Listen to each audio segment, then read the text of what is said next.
حقیقت ہے کہ تاریخی حقائق ہیں اور یقیناً کوئی ہم میں سے معصوم نہیں ہے. مجھ جیسے خطیبوں اور پھر صدر محفل جناب ڈاکٹر ذاکر نائک بھی کوئی فرشتے نہیں ہیں. میرے منچ پہ آ کے میرے خلاف بات کی پھر بھی مجھے کوئی گلا شکوہ ان سے بھی یقیناً کوئی ایسی بات ہو سکتی ہے، مگر تکرار نہ ہونا خود اس بات کی دلیل ہے. آپ کے خلاف بات کرنا اسے بلا رہے. مختلف تاریخی حقائق کو بیان کرتے ہوئے اس بات کا خیال اگر نہ کریں کہ اس سے جو اعلیٰ اور عرفہ مقاصد کو ٹھیس پہنچتی ہے. افسوس کی بات ہے کہ ہمارے السلام علیکم ناظرین کرام، ڈاکٹر ذاکر نائک سے علامہ شہنشاہ نقوی کا انتہائی اہم سوال. آپ یہ ویڈیو دیکھیے پھر اس پر بات کرتے ہیں. وجمیع ولدی واہلی ومن بلغ کتابی بتقوی اللہ ونظم امرکم کونا للظالم خصما وللمظلوم عونا.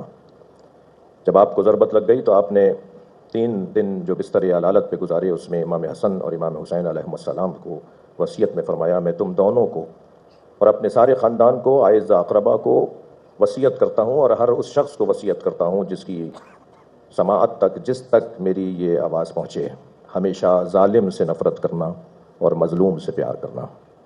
اس وقت عالم اسلام جن مسائل کا اور جن میدانوں کا مقابلہ کر رہا ہے، وہ سب سے بڑا مسئلہ فلسطین ہے. لاکھوں لوگ شہید ہو چکے ہیں. ہم شہید اسماعیل ہنیہ اور شہید سید حسن نصر اللہ کی شہادت پر ان کے خانوادے کو مبارکباد بھی پیش کرتے ہیں، اور عالم اسلام کے لیے ایک لمحہ فکریہ گویا کھولتے ہیں کہ ہم جن مسلکی اور فقہی اور مختلف تاریخی حقائق کو بیان کرتے ہوئے اس بات کا خیال اگر نہ کریں کہ اس سے جو اعلیٰ اور عرفہ مقاصد کو ٹھیس پہنچتی ہے تو یقیناً وہ امت کے لیے مفید نہیں ہے. ہمیں اس وقت وہ جو کلمہ سوا ہے، جو مشترکہ کلمہ ہے، جو سب سے پہلے مظلومیت کا اور مستضعفوں کا مسئلہ ہے، مظلوموں کا مسئلہ ہے، اسے مد نظر رکھتے ہوئے ایک ہونے کی ضرورت ہے، متحد ہونے کی ضرورت ہے، پیار سے اور محبت سے ایک دوسرے کو سننے اور ایک دوسرے کو برداشت کرنے کی ضرورت ہے. حقیقت ہے کہ تاریخی حقائق ہیں اور یقیناً کوئی ہم میں سے معصوم نہیں ہے. مجھ جیسے خطیبوں اور پھر صدر محفل جناب ڈاکٹر ذاکر نائک بھی کوئی فرشتے نہیں ہیں.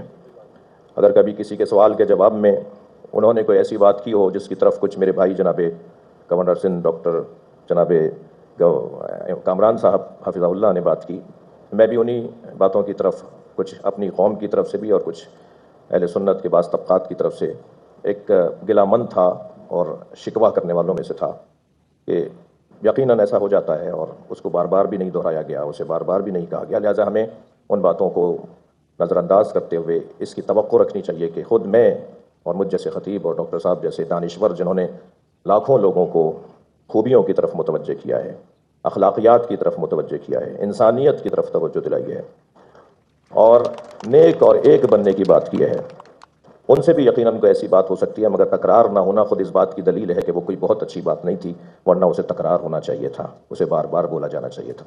میں پاکستان کی سرزمین پر بحیثیت ایک پاکستانی شہری، پھر بحیثیت ایک مسلمان، پھر مسلمانوں میں ایک اہل بیت کی تعلیمات کا مروج اور مبلغ کی حیثیت سے ڈاکٹر ذاکر نائک کو خوش آمدید کہتا ہوں. تو بھائی صاحب کا جو سوال ہے کس طریقے سے ہم اس نفرت کو نکال سکے، وہ ہے تعالوا الی کلمۃ سواء بیننا و بینکم، آؤ ہم اس بات کی طرف جو آپ اور ہم میں یکساں ہے. اور میں ایک سٹیپ آگے جاتا ہوں، اس آیت کو میں مسلمانوں پہ بھی استعمال کرتا ہوں. ہم مسلمان بھی الگ فرقے میں بٹے ہوئے، تو میں کہتا ہوں تعالوا الی کلمۃ سواء بیننا و بینکم، آؤ ہم اس بات کی طرف جو آپ اور ہم میں یکساں ہے. افسوس کی بات ہے کہ ہمارے اسلام میں فرقے بنانا حرام ہے. اللہ تعالیٰ فرماتے سورہ عمران میں سورہ نمبر 3 آیت نمبر 103 میں وَاعْتَصِمُوا بِحَبْلِ اللَّهِ جَمِيعًا وَلَا تَفَرَّقُوا، آؤ ہم اللہ کی رسی کو مضبوطی سے پکڑے اور آپس میں نہ بٹے. ہمارے وہاں دیگر فرقے ہیں، دیگر مذاہب ہے، اور جو 4 اہم مذہب ہے جس کے بانی ہے ابو حنیفہ، امام ابو حنیفہ، امام ملک، امام شافعی اور امام احمد بن حنبل، میں اللہ موسی اور نور رحم اللہ، سب کی عزت کرتا ہوں میں. وہ ہمیں دین سکھانے کے لیے آئے، لیکن اگر آپس میں کچھ اختلاف ہے